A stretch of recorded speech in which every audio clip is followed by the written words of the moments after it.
Pittsburgh Steeler fans, welcome back to another episode of the Scho Bro Show. You are here for an extremely special episode. It's already there in the title. We don't need to hide it. We have a special guest, but I have to, as always, at first say hello to my big brother, Rich. You doing well tonight? Wait a minute. Did you even totally introduce yourself? Who cares about me?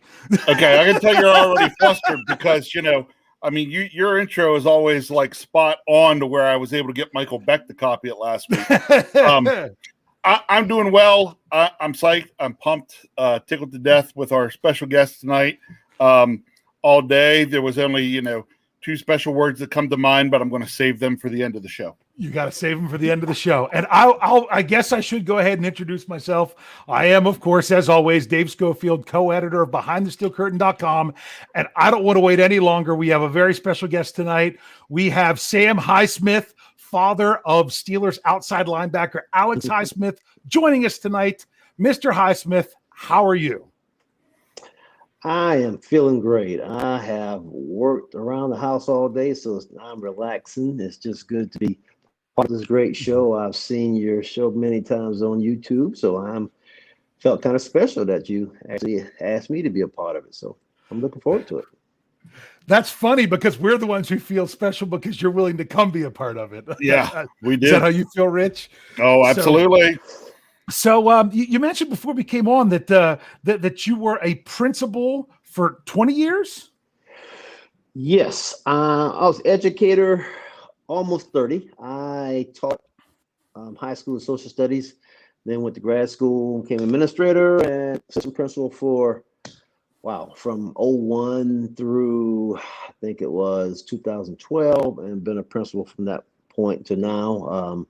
I'm technically on leave now. I'm on family medical leave.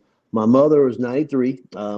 Had several health issues going on. Luckily, I saved up a lot of sick days, so I was able to go out and basically help her at home, do the cooking, help my son when I need to help him. So it's just been kind of a good time that I've had. But yeah, a lot of years in education, and I've seen a lot of things.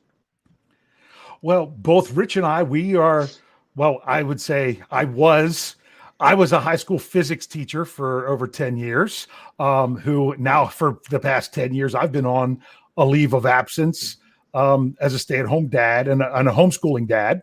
And through everything here with COVID, and Rich is actually in higher education. I was actually spent 4 years teaching middle school and high school math, and then transitioned my way over to higher ed and work in student affairs. So awesome. Yeah. My wife is a math teacher in high school. Yeah. And not only that, Rich spent, it was 11 years at 11 years. One Coach Tomlin's alma mater of William and Mary. So that's where he was previously to where he was now. But we just kind of getting familiar with each other, letting each other know that we, have some similar, I guess, educational backgrounds, or just with education. Yeah. And we're doing this as a Father's Day, lead up the week of Father's Day. We want to talk about, being a father of the Pittsburgh Steelers. But to get there, I have 3 kids myself. My kids are going into 8th grade, 5th grade, and kindergarten. Rich has a daughter who just graduated high school. His son just finished his freshman year of high school. Tell us about the Highsmith clan. We know about Alex. Tell us about the family. Well, the leader, the matriarch, is my wife. We met when we were both teaching high school in Wilmington at a school called Hoggard High School, and actually Hoggard is my alma mater. I graduated. I'm a native of Wilmington. My wife is from the west part of the state. We met there. Alex is the oldest, and I have a daughter who's 2 years younger. My daughter is Lauren. Lauren graduated from UNC Chapel Hill, which is my college of water, this past December. And she is trying to transition into graduate school. She's trying to see what she wants to do. She is spent this last semester as a teacher assistant in a special education class, just to kind of learn that part. She does have some interest in school psychology or just psychology in general. Pretty much you guys know what Alex does. He graduated from Charlotte. Oh, yeah. He is still playing this game called football, and that's been fun. Both my kids are engaged, and both plan to be married next year. So we're going to have a very, both very next busy year? 2022. Yes, Wow. Lauren has her date set for end of March, the 26th, and Alex and Alyssa have not come up with a date yet. They're working sometime between Lauren's wedding and mini camp. So that's gotta work that out there.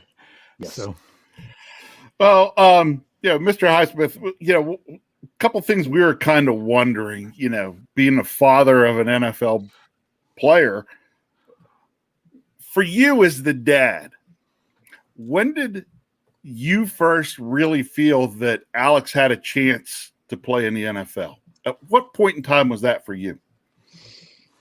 I'll remember it very well. We were sitting in Knoxville, Tennessee. It was his junior year, and the team's record wasn't great, but we had a really good defense. I would say Shaw's defense was, for a while, against the run, run was pretty good, maybe in the top 10 of scoring. They were in top 10 in the country. They actually were really well. They lost a lot of close games. When we knew, I think that was the last year before they changed coaches. So we knew this was a down year. We had a chance to play with them. But he started the first drive and got a sack. Then in the next drive, he got a tackle for loss. And it just was like, I've heard his name called out, but sitting there in that stadium and hearing Alex Highsmith on the tackle, and after a while, he got another sack.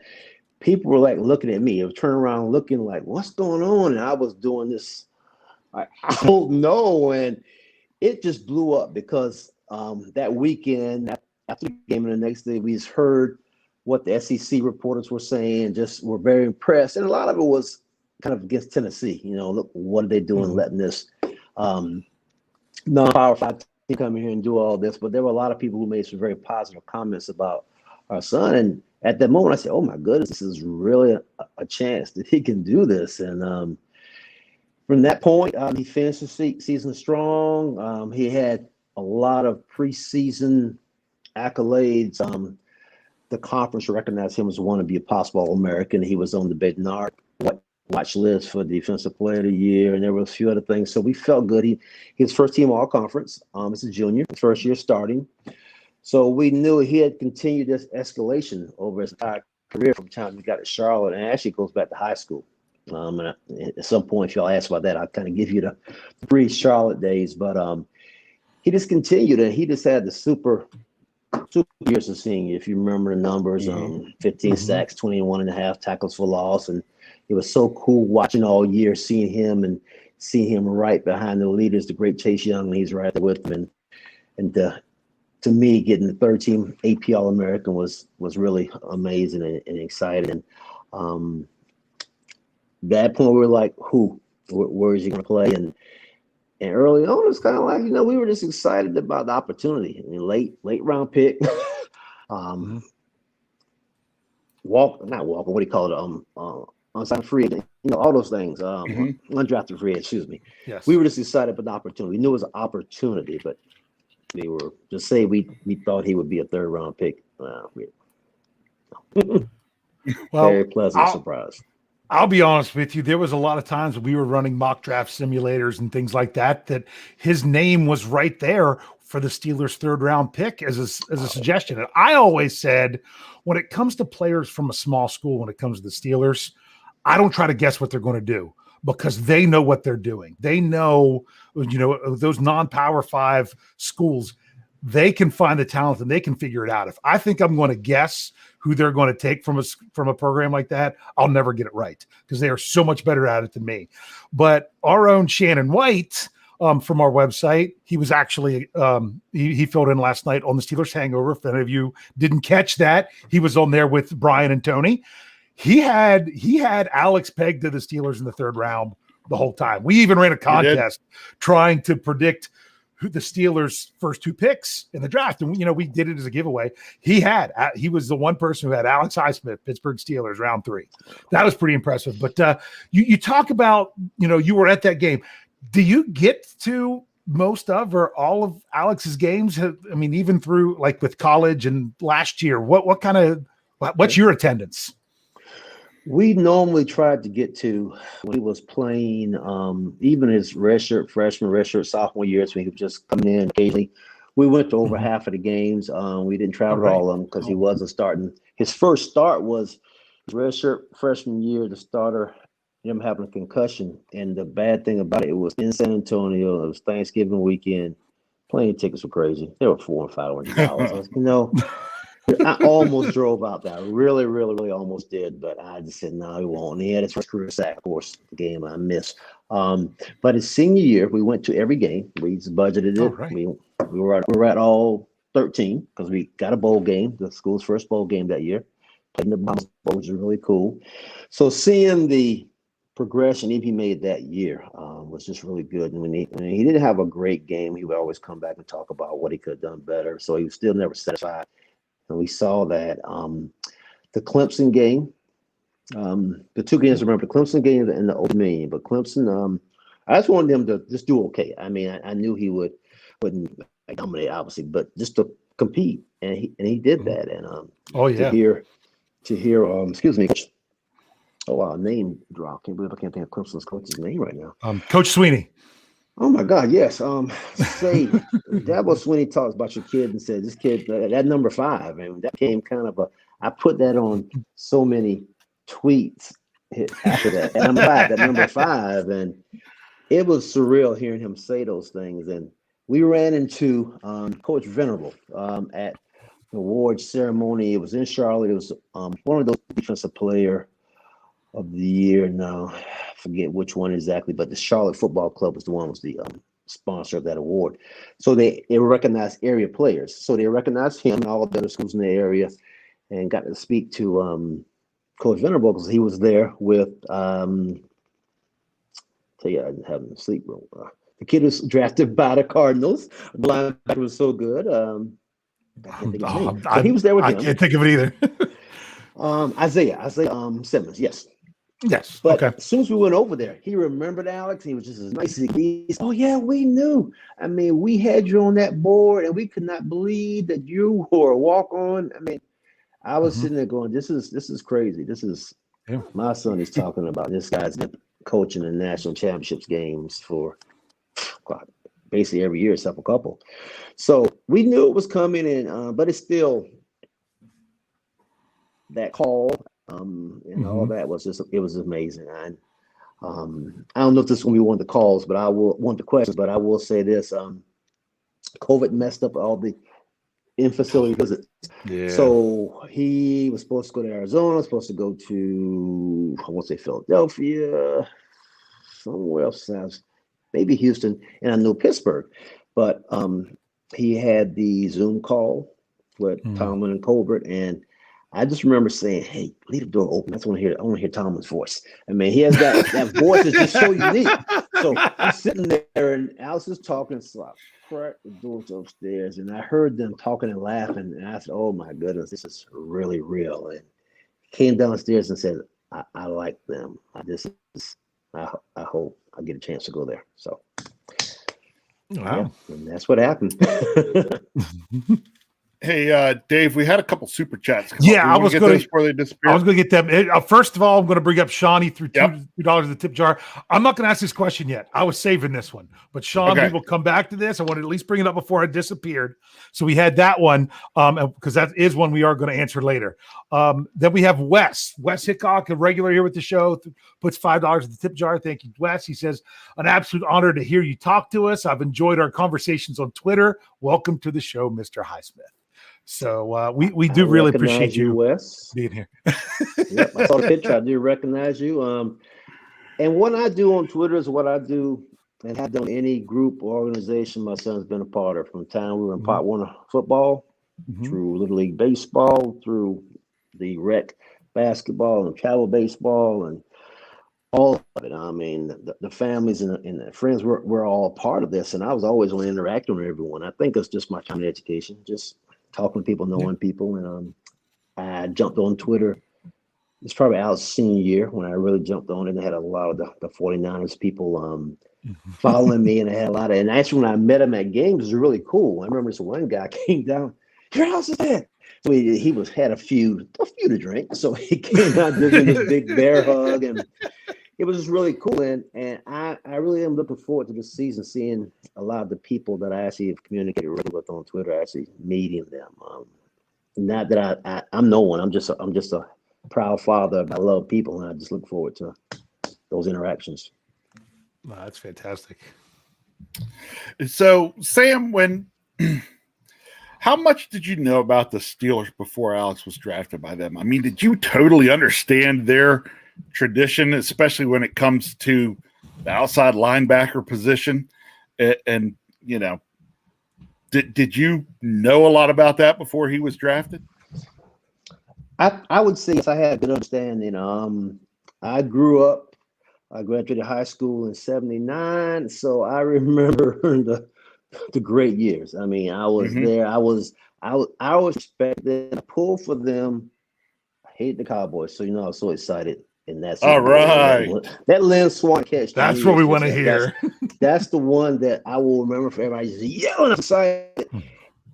I was a Rams fan back then, so the fourth Super Bowl, I wasn't really super excited about losing, but I was a freshman in college. I remember saying, we played against the Steelers very well. I'm not disappointed we lost. We played them very well.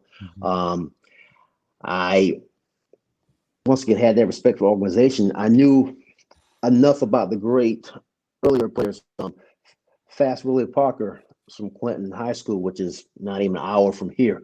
So I'm a fan of here because Fast Willie also went to Carolina, which I was an alumnus. So I was a follower of them when he played. And I want to say, was Parker on that fifth championship? Was he yes, he busted the big 70 or 75-yard touchdown run. Yep. Is that how long it was? I remember that. Where Faneca threw that fantastic block. Oh gosh, I feel bad. Yeah. I was pulling the Cardinals, not because of anything against the Steelers. I love Larry Fitzgerald. I'm one of those, if I don't have a dog in the fight, I'll pick a player. Like this year, I'm pulling for Chris Paul and Sons because I respect Chris Paul. I think he deserves the championship.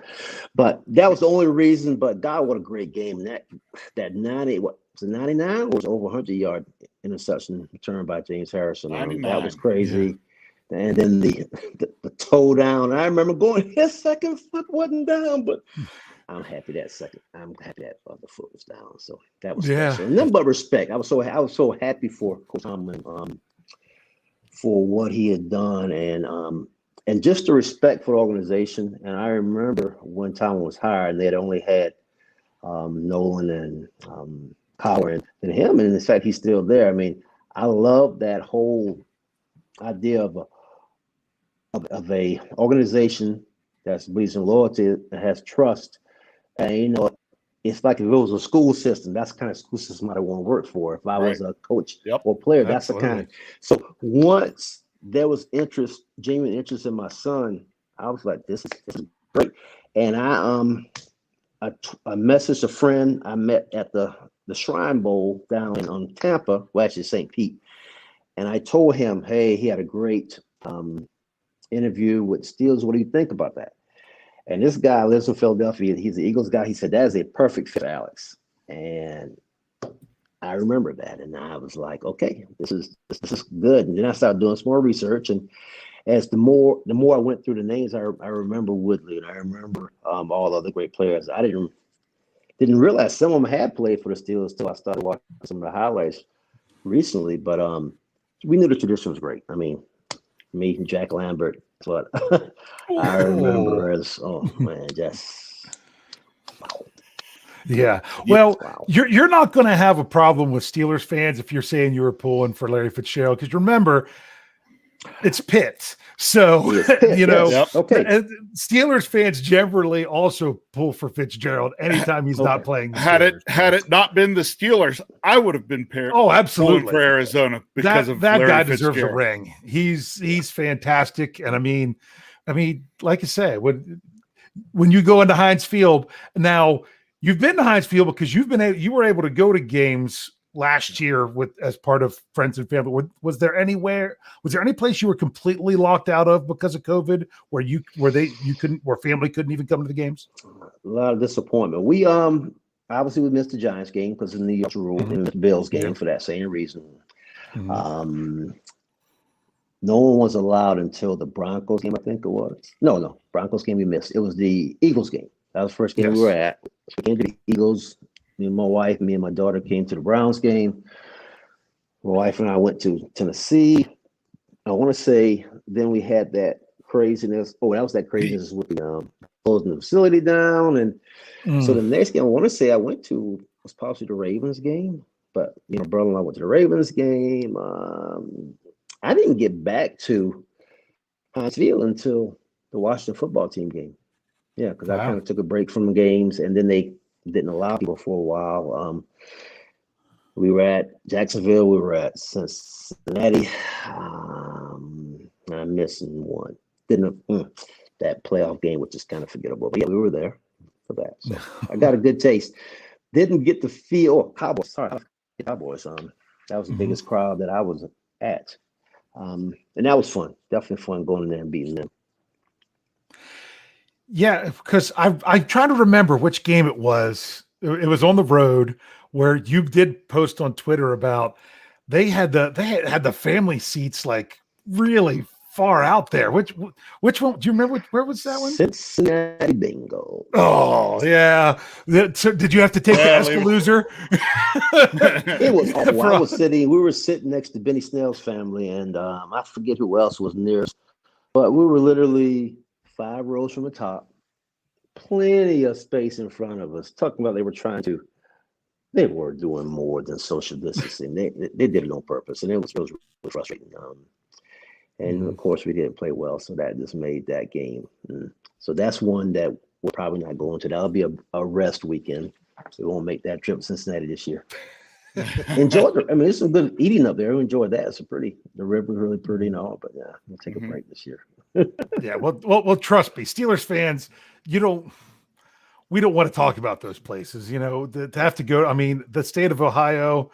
It's funny because I've been to Columbus a couple of times, but and that doesn't seem so bad. But it's just as a Steelers fan, you don't even want to think about that. You get between the mistake by the lake and everything else.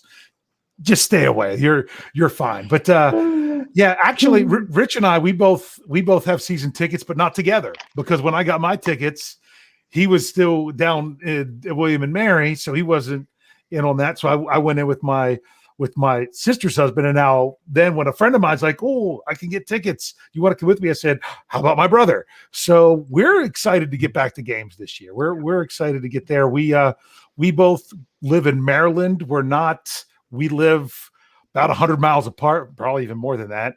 But I make the 3.5 hour trip to go to as many games as I can. And it's great. We've got another super chat I better bring up here because Double HH throws $19.99 into the tip jar. Ooh. And he says, if there is one offensive play Alex has the choice of being a part of, would it be A, as a fullback blowing up another linebacker, or B, going in as a tight end catching a pass? What do you think would be more exciting for Alex? I'm going to say B. He when we were in Pop Warner, he played there pretty much. He played both ways, so he played a lot of running back. Actually, was pretty quick when he was younger. Played some running back, some fullback in last year. Pop Warner. He wanted to play both ways his senior year, but just a strange year with a lot. There were just some personnel issues between the JV and the varsity, but he only played defense. But he would have been a tight end if he would have played then. So I think he would like to catch that ball. He has some decent hands. He thinks he has great hands. We know. We know. Here's the funny thing. He had great hands against the Ravens on was that Thursday? That was Halloween night, or it was on November 1st, the day after Halloween. At Charlotte, he could have had at least 2 interceptions, and both times he just one was so easy, I don't know what happened. The other one, he wasn't looking. So I was like, please catch this one. I was sitting there in that same end zone where the interception was. And what I actually had, I had my camera. And I said, you know what? I told my brother-in-law, George, let me just record. You never know. He might get a good tackle. So I actually had it on. And I was focused on the camera. I didn't jump at all until after I realized it was him. I used to be a photographer in high school and still love photography. So I was getting that good picture. I said, George, that was that Alex? He said, yeah. I said, go son, go son. I still kept it recording the whole time. He had good hands, and I love what Tony Romo said. He high pointed the ball. Yes, he did. That Yes, was the he first did. thing I noticed when he did it. That. Yep. The first thing I noticed on that was, boy, he high pointed that football. That was fantastic. It was special, So, to me, it shows he really has worked. He worked on those things at practice, and he and as you said, they told him, "Hey, be prepared for it." And he did it again. He was ready. So, all right. So Mr. Highsmith, my son is here in the live chat. He put a question in there, and I'm going to go ahead and ask it for him. Okay, but I'm going to ask it in two parts. First of all, since you got it to be in Heinz Field, did you get to experience the playing of Renegade? 2 of the games. They didn't play the Eagles game, which I was surprised. They played it in the Browns game, and even though there weren't that many people, it still felt good. I mean, it was special. I remember giving my phone to my daughter. I said, "Recording me doing some of the stuff," and I had the towel going, and it was good. So that, besides seeing my son's name up on the picture up on the Jumbotron, but hearing that with the crowd is going to be one of the things I'm most excited about this year. That's you're going to love when there's 60,000 plus fans in there going nuts at that. That is an experience in itself. Yeah, so. I've talked about in the past that the loudest Renegade that I've been at in person was I was at the game. We call it the Joe Hayden interception game when the Steelers beat the Patriots. In I can't even remember 2018, I'm pretty sure. That was, and they beat them at home. When they played Renegade there, it was crazy. I can't wait to get back to the stadium in order for that. So yeah, that was another thing. So now I'm trying to remember. I had 3 questions in my mind. Now I would ask, remember which one I want to do. Rich, you go ahead. I'll sort this out. You mentioned us a little bit off the camera, but I'm going to go ahead and ask this so that our folks out there in YouTube, Facebook, podcast forum can hear this. How often do you get to communicate with Alex? And have you talked to him today with minicamp going on? I would say we generally talk to him 3 or 4 nights a week. Sometimes depending on if he's got a lot going on, he's tired, he won't call, but he's generally pretty good. And sometimes he'll call mom and he won't even talk to me, and that's actually fine. I mean, I am okay with saying my son's a mama's boy because I was one myself, so I'm not going to have an argument with that. But he called earlier. We're getting I don't know if you guys have seen the post, but we are sponsoring the first annual Alex Highsmith football youth camp. Youth football camp, excuse me, and we were just kind of talking about that and some of the follow-up with some of the guys who are coming to help and different things.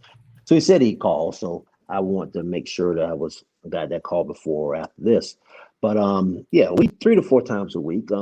Sometimes we got calls every night, depending. Now during the season, sometimes that would still go down, but I would still say at least 2. If mom doesn't hear, she's gonna worry. And I'll text first. I generally don't call just because you never know who's around now. And if I call, then he'll if he doesn't answer, I mean he's doing something or he's asleep. But he it's good to stay in touch because I mean obviously we know our son's a professional football player, but we still don't see him that way. Because it really hasn't changed, except he drives a nice new truck that he didn't drive before. And I have the old truck that he had, his paid off, but it's just real important that as a family, make sure that he stays grounded. And I think it's important that to him that he stays grounded. So I will be honest, part of one of the good things about COVID, we didn't have the full onslaught of people and everyone around. It was just a kind of quiet transition to this, and I think it's going to help this coming year for him. Yeah. the groupies and all Okay. that stuff, and yeah, we have to deal with a lot with that. So, but before we do our break, I do want to ask one more quick question to follow up. There is, so where did Alex spend the off season? Did he stay in Pittsburgh? Was he home with you all? Was he kind of, various places, or how did that work?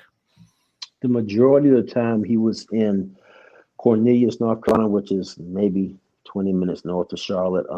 He worked out at a lab called Jet Performance Labs, run by a former trainer for the Panthers, and it's really cool. He worked out with Daniel Jones, who's native of Charlotte.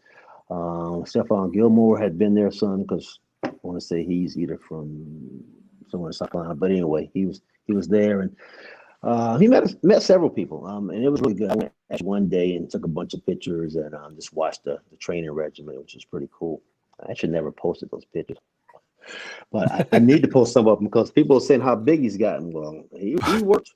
I mean, ooh, wow. Yeah, he's looking fantastic. He really is. So we're going to go ahead and roll into our break here. We're going to finish up part one, and you're going to stick with us, right? Like I said, if Alex calls, you have our permission to go. But we're going to go ahead and take our break. So if you're here, if you're listening to us on the audio side, just go ahead and click on over to part two. If you're here with us on YouTube or Facebook, just hold on. We'll be back in just a moment.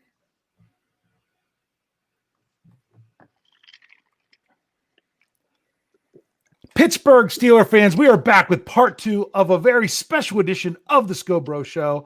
I am Dave Schofield, co-editor behind thesteelcurtain.com. With me, as always, my big brother, Rich. Doing good, Rich? Hanging in there.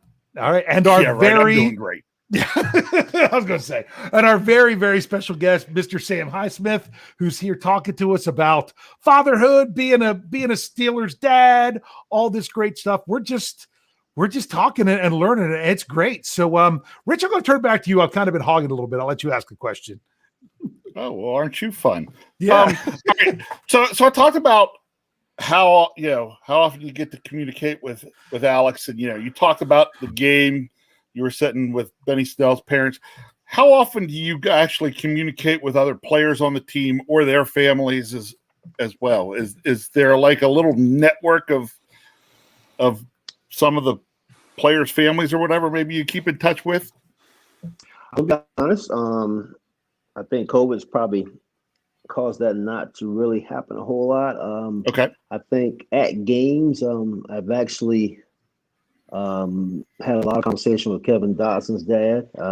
We saw each other going in the very first game. I had my 56 on. He had 69 on. It was just kind of like we pointed at each other, and pretty much we talked almost every game, but pretty regularly. Snell's parents there. I sat by the Edmonds parents at the Baltimore Ravens game. I'm missing one. Gosh, I can't think.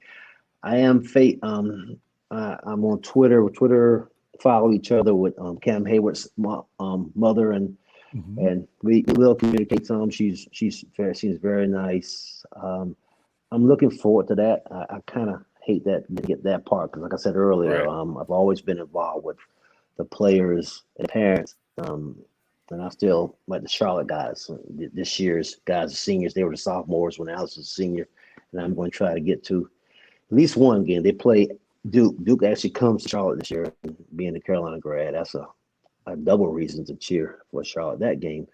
But those people are still like family, and I look forward to meeting some of the players this year. I'll take that back.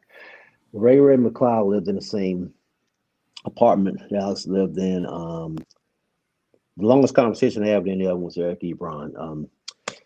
Alex and I went to the NC State game. I'm assuming it's Eric's senior year. Eric might have declared the year early, but it's last year at Chapel Hill. Mm-hmm. It was a great game, and Gio Bernard got this amazing punt return for a touchdown. We beat NC State, and it was a crazy comeback. It was the year that Russell Wilson should have been a senior, but Russell went to Wisconsin that year. And he transferred, yeah. Oh, my God, Russell beat us so many times in Charlotte, but to this day, still my favorite Wolfpack athlete ever, probably even more than David Thompson. I love Russell Wilson. Okay, I went off on a tangent. That's all right. No, Yeah. you go. Yeah. You go. You're Turkey's fine. Run. Here we go. So I was up there. I want to say that would have been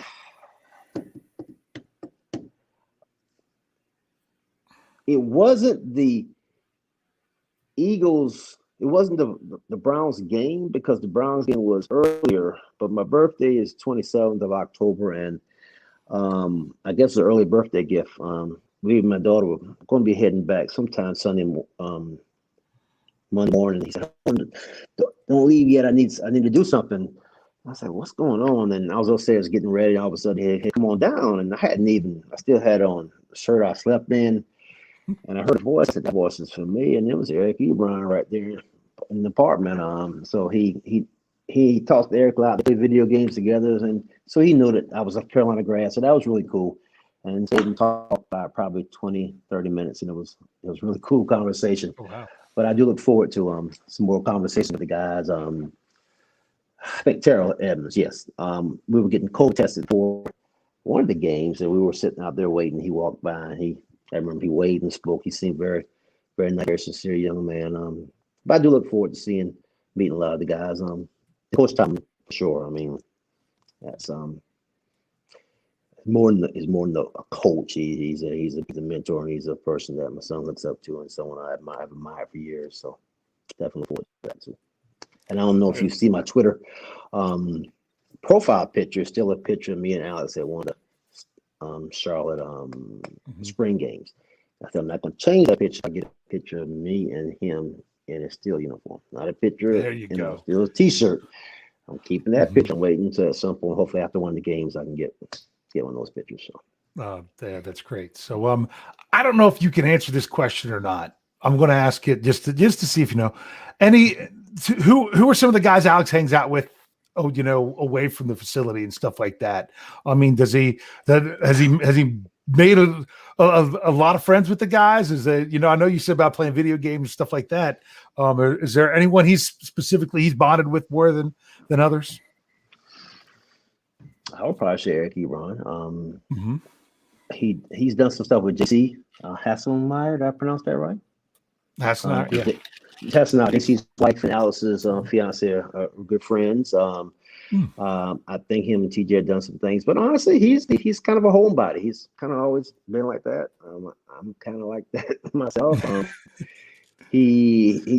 saw him on Instagram playing a little Top Golf with Chase at pool. So, but yeah, he's not doing a whole lot with any of the guys that I know of. And that's the things we don't ask a whole lot. If he'll tell us, like sometimes he'll be somewhere and say, "Guess who I'm with?" And I say, now let's throw out a crazy name. Sometimes just so he'll get to it. Then he'll mess with me and say, "No, guess again." I'm like, I don't like this game. Just tell me who it is. And he'll tell us his places with some of the guys. So that's cool. Yeah. All right, Dave, I'm going off script here just a tad, okay? No, just because whatever. Because I've got my own reason for asking this question. Mr. Highsmith, any plans to head up to Latrobe for training camp this year? He is getting this camera. I'm trying to get it down. There we go. There you go. That's Two thumbs up. All right. Well, Just it hasn't been announced officially yet that they are definitely Right. going to Latrobe, but we are expecting that announcement either at the end of this week Correct. or next week. Yes, and I'm hoping they do because I have never made the trip to Latrobe, and the college I work at, the basketball, one of the assistant basketball coaches I'm good friends with, another retired high school teacher, and he's like listens to the show. Coach Hoffman, I know you'll probably hear this, so hope you're having a good evening. He's like, "You've never been to training camp?" He's like, "We're going." He's like, "I'll take you and Kyle, and we'll just go to training camp one day." So I'm actually hoping to make my first Steelers training camp visit to Latrobe here later in the summer. I definitely want to go. I don't know if Alice went with me or not. I went by myself, but I went to one of the Panthers training camps, and it was cool because actually one of Alice's teammates was a draft free agent with them, Austin Duke, the receiver, and he made it to the second to last cut, I think, with the Steelers. But I want to say he might have been part of the practice squad some of the year as well. But I wanted to see him, and I realized so many people won't be there, and I was nowhere even close to he even saw me. It was just, they were everywhere. So I'm interested in seeing how this post-COVID, we're still in COVID, but post-lockdown training camp is going to be. I'm excited. I'm looking forward to seeing people and talking to them, people I've communicated with on Twitter and Instagram and all that. So it'll be fun. It'll be fun. It's going to have a different feel than obviously the Panthers one. But I remember how cool that was. And Alex was playing at Charlotte. So I was thinking, God, wouldn't this be great if I actually get to come to one of these, my son's out there. Because part of it's hearing the fans communicate and talk with the players. So that'll be kind of cool. And I'm debating if I'm kind of being incognito, if I'm or someone Highsmith on the back of it. I don't know yet. We'll see. I kind of messed up the incognito thing. I guess I'm kind of a little bit. we got you now. You're a famous Steeler dad. It's funny because if you've noticed, my Twitter handle and my email is Steeler Superfan Dad. I didn't call myself that. That was it. It was 5 years ago. I was at I guess they called it Fan Fest at the time. It was basically the draft party at Heinz Field on the Saturday of the draft. I was there as a season ticket holder. I had tickets just sent to me. So I'm like, sure, well, I'll take the whole family. We'll travel up. And I wore my get up like I wore to a game, not my helmet. I didn't have my helmet yet that I wear to games now. But I just, Steelers do-rag. I was in the Bumblebee jersey, Bumblebee socks, all that stuff. They asked if they could take my picture. I said, sure. They ended up using it as the Steelers on Steelers.com ended up using my picture for their Father's Day line of stuff that year. And it was said for the Superfan Dad. So that's the only reason I take that moniker, but I'm nothing like you. But from a dad perspective, have you ever, can you think of a time where like Alex maybe, had a rough game or just had a rough time? What did you say to him afterwards? What did you say if he was, and it wouldn't even have to be football, even if it was, with his baseball or basketball. What as a dad do you say to your son whenever he's, know that he had a rough game and or he played well when it was a rough loss or something like that? How do you have that conversation? Well, for the rec ball and all that, I was one of the coaches, so it was kind of easy to. Well, I was more of the coach than the dad with the conversation. It was always. Let's get past it, let it go. Because when he was younger, he really would hold on to bad at baseball or having a turnover or doing something, making a poor decision in basketball or missed tackle or whatever in football. But when we started playing school ball, I remember in middle school, it was actually a middle school baseball game. Should have beaten this team, but this team had two guys. They ended up being starters at the high school, not the one Alex went to, one of the others, the oldest high school in Wilmington. And these were two stars. One of the guys wanted to play baseball at Davidson, one played Division II ball, I think, in North Carolina. They were really good, and I struck out 3 times. And 2 times there were people in scoring position, and the guy just had his number. And I just remember saying, all you can do is forget about it and go and get it the next time up there. And it was frustrating because he ended up losing his starting position. His first baseman hadn't made any errors, hadn't played poorly in the field, but he didn't hit well. So he just got pulled and he didn't get a chance to DH, which was kind of frustrating. But, well, let me rephrase that. He didn't get a chance just to play first base and let someone on DH for him. And he asked me after one of the games, he asked about a guy from the year before. He said, well, how come I don't get to hit again? Because this guy struggled last year, but he got to play again. I didn't have an answer. All I said was, I can't tell you, son. All I can say is you just have to go out there and work harder the next time and prove them wrong. And you just keep working. And I remember I said a similar to that same story every time there was frustration. And high school is really tough because they didn't win a lot. His junior year, they were really competitive and could be in 4-6. But 3 of those games, they lost by 3 points or less, and one was in overtime. So they were easily could have been 7-3 or 6-4. and made the playoffs. But his senior year, they were 0-10. There were a lot of struggles. And I just kept saying, you're blessed that you're probably going to be able to play past this.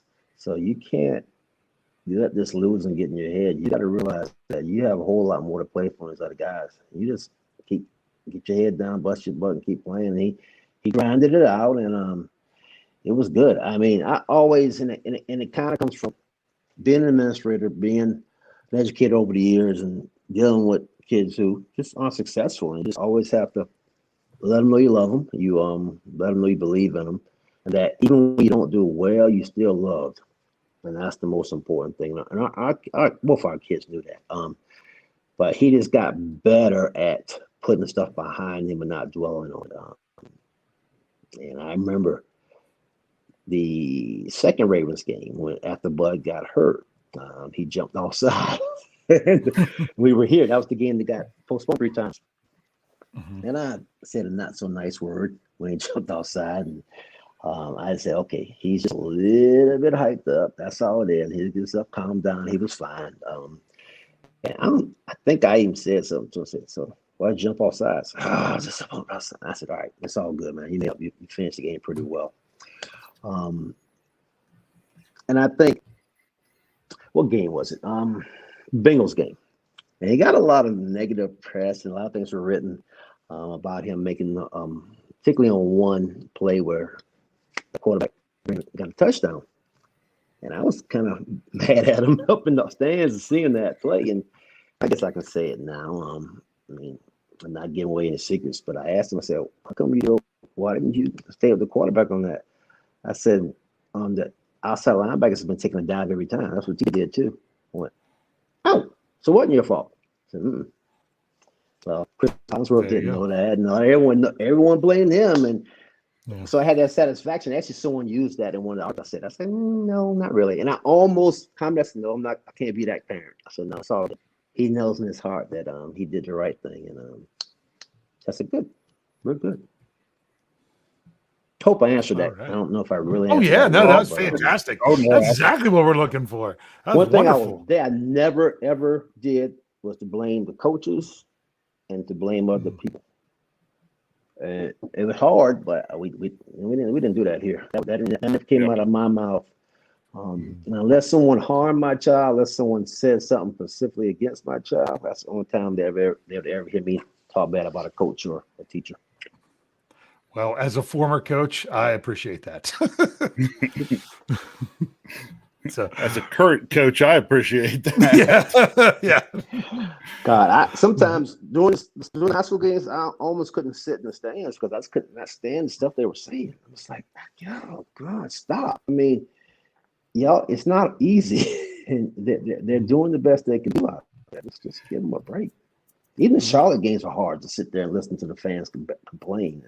Yeah. So I'm very interested in hearing this year with people in the stands. I can't. Yeah.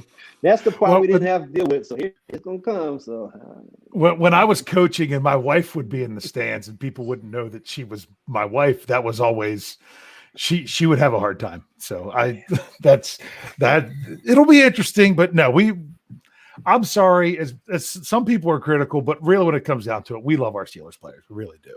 We do. We do. They put on the black and gold. We love them. So sometimes we give them a hard time, but deep down inside, we love them all because they got they got the right colors on for us. So, hey, all right. So I'm sitting here actually glancing on and off the live chat, and everybody's talking to my son in there because, it's actually been a couple weeks since he's been in there because he just finished up JV baseball season. Last a little over a week ago now, I guess. So now he's back into being in our shows and interacting with the fans. But I want to know from you, he's 15. He's finished his freshman year of high school. What was Alex like when he was, 15 and in high school? I'm going to find a picture while we're talking. I don't know. Really, we might get in trouble now if Alex finds out about this. It's really hard to describe it.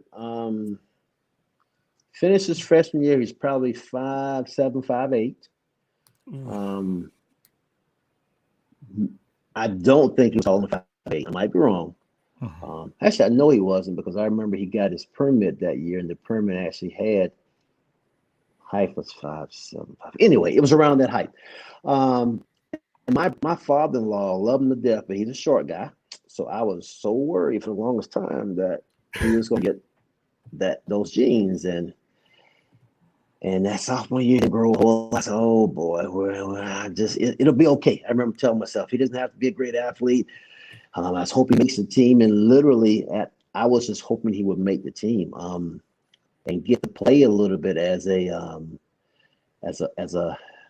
freshman. I mean, as a junior and senior. Oh boy, here we go. Let's hope I can get it on there. Let me move it. All right, there. That's good. That's good. That There was you go. him at the end of his sophomore year. After football season, sophomore year. So this would have probably been December, November. So yeah. Woo. And you see there, that's a lot of weight, not a lot of definition. Definitely doesn't look like the picture that came out recently on social media of him. By the time he went to this is funny. This is one of between that year and the start of his senior year. I just saw it where to go, and it's one of my favorites just to see how he had worked and trimmed down and just had gotten a little more definition, but the metabolism kicked in. And I tell people, I think he got his height. He was waiting for his height. Mm-hmm. Yep. And that was after football season, the sophomore year to begin right for senior year. And he said that's such a skinny pitcher. He's probably 205, maybe 210, probably 205. And he put on some weight. When he became a freshman at Charlotte, he was 230. Yeah, he put the work in. He was but he was just someone who loved all sports. I mean, sophomore year he played baseball, JV baseball, and he played JV football. Wasn't quick enough or tall enough to play basketball. And basketball's his first love. I mean, because it was my first love. So that's what we talked about and watched more basketball than anything. I mean, I don't know. That was Ben Roethlisberger's first love. That's what he wanted to do. Yeah. I bet Ben was good. And then he finally grew enough so when he was a senior, he was 6'3". I played basketball and hadn't played high school basketball in those years and worked his way from a bench guy to a starter by the middle of the season and led a team in rebounds. And it's really cool. His last game, state playoffs, they lost to either the one or the two seed in the east of North Carolina. He had a double.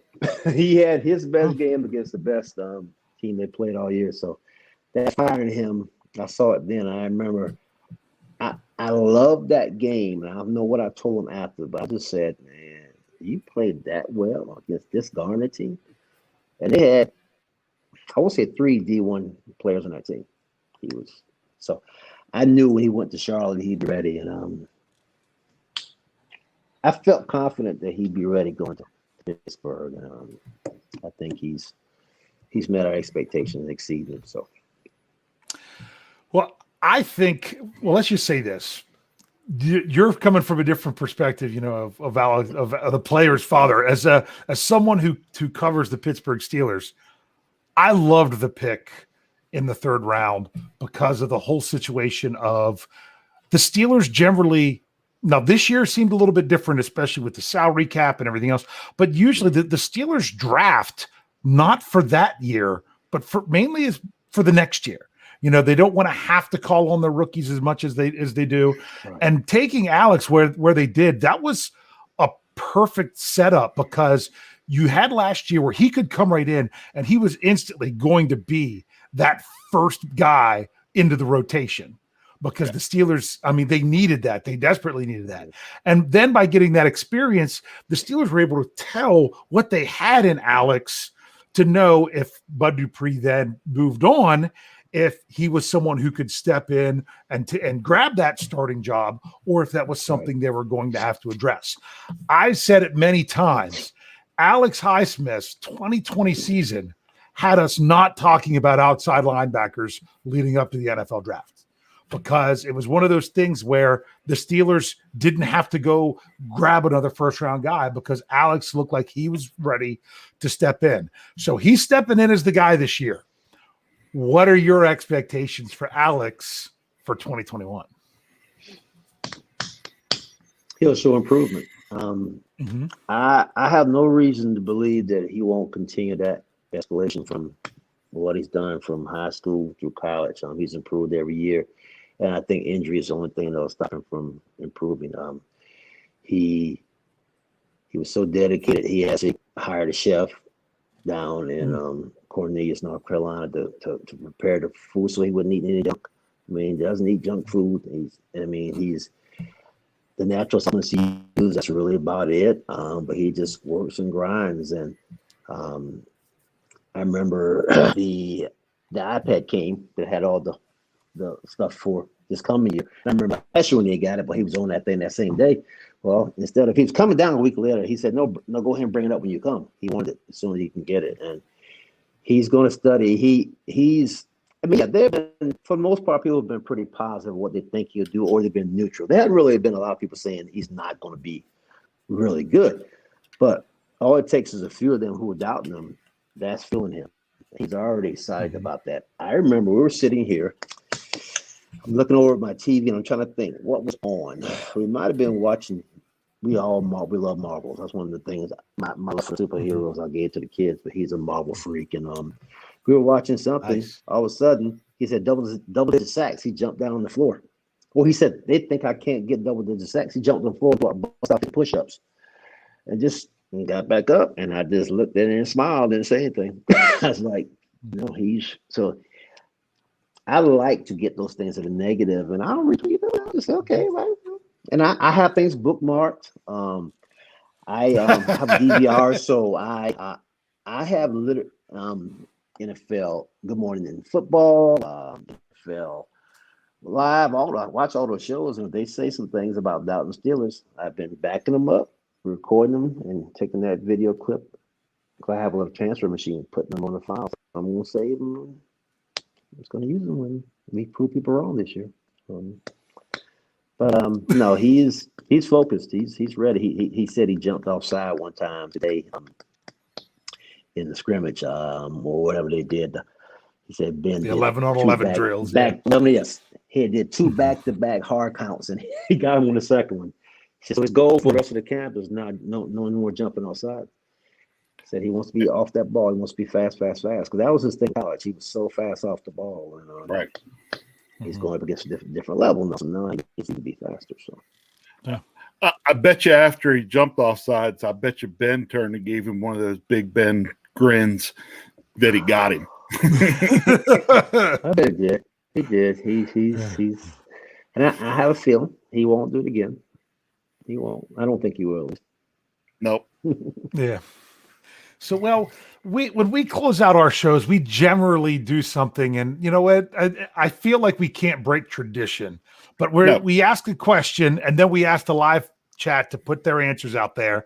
I scold them every week and say, "Don't put it out there until you see me type the question in there, or else I won't bring it up." And they have to do it a certain way. But we ask the other questions. We did a show a few weeks ago. My brother and I, we had to do who we projected to be the most improved player for the Steelers next year. I had Alex as number 1. He had Alex as number 2 because he also wanted to see a huge year from Chase Claypool as well, just to have that whole 2020 class blow up. But we have some hope. So what we're going to ask, it was asked as a super chat question earlier, just for fun. And, just because we like to project for us how many sacks you think Alex is going to have this year. Between 8 and 10. 8 is modest. 8 is my modest. Okay. But I think he can get. I think he can get double digits, but I don't want to put that out there because I don't want to think I'm just having too much confidence or being too arrogant. But I feel he's going to do enough for the video study, and I think he's improved enough on his skills with what he's done in the offseason.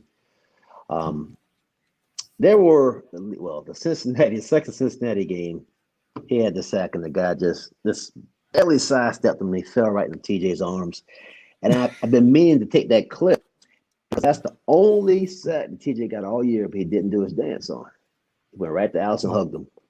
So even TJ knew that was your sack, but thank you. Yeah. And that told me a lot about him. That's a good TJ point. as a person.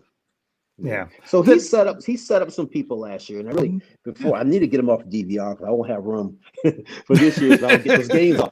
So I'm going to watch them one by one and actually watch some stuff and just look and see particularly once he was starting. How often did he actually help set up someone else's sack? I think got that last Cleveland game, he had a great game. Yeah. That was big, and that was against a pretty quality left tackle too. So yes, I mean, Cleveland they have a solid offensive line. You got to give them that. So, Rich, you go throw your number out there before we open it up. To the chat? I am, and don't forget you have to give yours too. I will. I'm going to say he flirts with that 10 number, but comes up just short and ends up with 9.5. Oh, you took my number. 9.5 was my number as well. Because you know why? I like 9.5 because I think it's reasonable and everything there, but you're not setting him up too high to where if he doesn't get double digits, it doesn't work. He doesn't have to get double digit sacks this year. They just need to work as a unit and make sure that the sacks are getting done and working together. Like you said, with TJ, TJ getting a sack, it doesn't matter if somebody's turning the quarterback right into somebody else's arms, that's great. Individual stats are wonderful. We want those Steelers sacks. I want to see him get 60 this year. I don't remember if it was last week when I was with Michael or if it was the week before, Dave, with you and me, where I was talking about, it wouldn't surprise me if we saw more sacks this year from Stephon Tuitt and Cam Hayward because of quarterbacks stepping up because of the pressure coming from both the linebackers on the outside. I mean, so what are you going to do with that defensive front? Tell me about it. No. So I'm going to go ahead. I'm going to bring it up in the live chat here. You go ahead, Mr. Highsmith. You have something else you'd like to say? No, I just think that he will, and I think he was kind of underrated against the run. I saw somebody's stat that he was, for all outside linebackers, he was second or third in percent of tackles that he had a chance to get. I mean, his percentage was high. I mean, he's a lot better against the run. I think people gave him credit for, and I think he'll show improvements there. He's not told me. I mean, he's kind of off the cuff. Yeah, he wants to have double digits. He hasn't given me a number. I'm not going to ask him if he tells me. But that's mine, and my heart is 8. So, hey. There you go. Andrew Wilbar, he's got 10.5 sacks. I'm even going to read. I left the numbers up there for a while. Other people can read them. BF Bud has 8. Jesse has 11.5. Steelers Pittsburgh says 8. Michael O'Malley, he's going with 12.5, and he wants to thank you for being here with us tonight, Mr. Highsmith. Kyle, Scho 2.0. I like that answer, Kyle. He says 4 less than TJ. 4. There you go. I'll take that. Yeah. Justin Conway says 10.5. Kathy, well, she's in here every show. She has 11. Wes says that he's going to get 10, and he threw in a couple other stats of some forced fumbles and interceptions. I like those. Brian says 12, a healthy dozen. Stacy, she stole her. She said 9.5. I like that number because in that way it's not about the double digits. Okay. Right. Dusk Thunder 9 says 10 sacks and thinks he's going to have some interceptions as well. Double HH says 9. And he says that then he'll get paid handsomely if he keeps averaging that for his rookie contract. And then AJ, he also says 9. So we like to bring that up and give our listeners a chance to chime in on a question at the end of every show. I hope we got a couple more flight in here. Yep. Hey. BMK, I'm pretty sure this. I'm trying to remember. I think this might be the artist formerly known as Solarverse. With this really? Name. If I remember, yeah, because he was changing his name and he told it to me and I couldn't remember what it was. I think that might be it. He said 11.5. Reginald River says 10. Wes said something I do want to bring up. This is a good point, Wes. He says, I always believe even if he only got 7, hypothetically, but was part of a defense that got 50 plus again, that's a successful second season. You know what? It really is. Yeah. So I agree. What I say about Alex is this. I think last year he came in for the injured Bud Dupree late in the year. You were trying to do hey, I was right. Thank you, the artist formerly known as Solarverse, now known as the Bully Mob Kennel. Okay. So Alex comes in for Bud, and the defense is kind of set up in certain ways to play to player strengths and things like that. And last year it's kind of hard to adjust too much on the fly, but it's no longer about Alex Highsmith doing what Bud Dupree did. He doesn't need to be Bud Dupree. He needs to be the best Alex Highsmith he can be. And he's got, we've talked about this on other shows. He's got a good linebackers coach. Coach Butler, especially with the whole defensive front, we've talked about this. He can dial up some stuff, and he's really good at that part of the game. So as long as they're playing to Alex's strengths, which is what this defense seems to do, that they take what even Robert Spillane said this in an interview, that they said, they want you to work more on strengthening this part of your game. They said, no, they want me to work on what I do well and get even better at it. And that the Steelers will adjust that. Is that what you see from Alex this year? That's kind of a way to close out the show. Sure these two, I'm going to get 2 shouts here, and I'm sure the people get them out to have nothing. They won't be watching this, but that last thing you mentioned about the strengths you have and getting better at it. We had a education consultant talk to us, the district, and our administrators, and as coaching our teachers, and he talked about how it's so hard to take something you're not good at to make it better, as opposed to taking a strength and making it better, so you get so much more return. Now, I love that mentality, that philosophy, and I love what you're saying. I do believe that they will capitalize on what he's good at, and the other part about not needing Bud Dupree, my superintendent for most of my time was a principal, Dr. Markley. When he hired me, I came after a very, very popular principal, one of the best in the county. She, went on to the Human Resources Department. I worked under her for 3 years as assistant principal. He said, I don't need Robin Myers. I need the best Sam Highsmith. So when you said that, I thought what he told me those years ago, and he was right. If I would try to live up to her, it would have been a failure the whole time. But I do believe that I was able to be who I was. And I've been better at it. But I'm a very harsh critic of myself, but I enjoy my time as a principal. But I told Alex that either right before the Washington game, or I might have told him that here next year. But I said, you don't need to be Bud, man. It's like Dr. Marcus said, I can't be Robin Myers, so be the best Alex Highsmith. Yeah. So. Yep. Yeah, and I think that's what we're going to get this year. So we've gone over a little bit, but you know what? When we got a guest like this, other than the fact that we feel bad that we've used so much of your time, we kind of don't want to stop. Rich, anything you want to say in closing here? Just Mr. Highsmith, thanks for coming on with us. Really hope you have a great Father's Day. Alex better get you something nice. Because you deserve it. He's got a nice little gift, so I have to admit he did well. So yeah, it was one of my bucket list things I'm going to do. So yeah, it's good. And thanks for giving us this neat perspective of what it's like to be the dad of a Pittsburgh Steeler.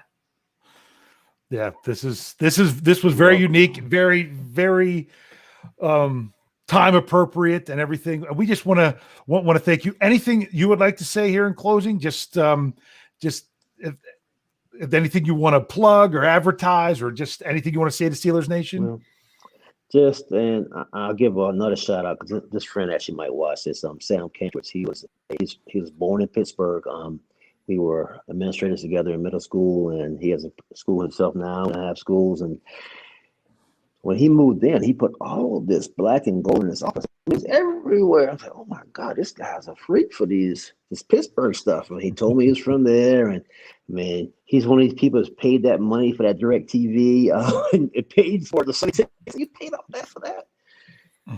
He was one of the guys I called the night of the draft because as this got on and I learned so much about Pittsburgh and the organization. And once I was drafted, I was happy that I was going to learn and be a part of what was so special and near dear to his heart. And yeah, he wanted to.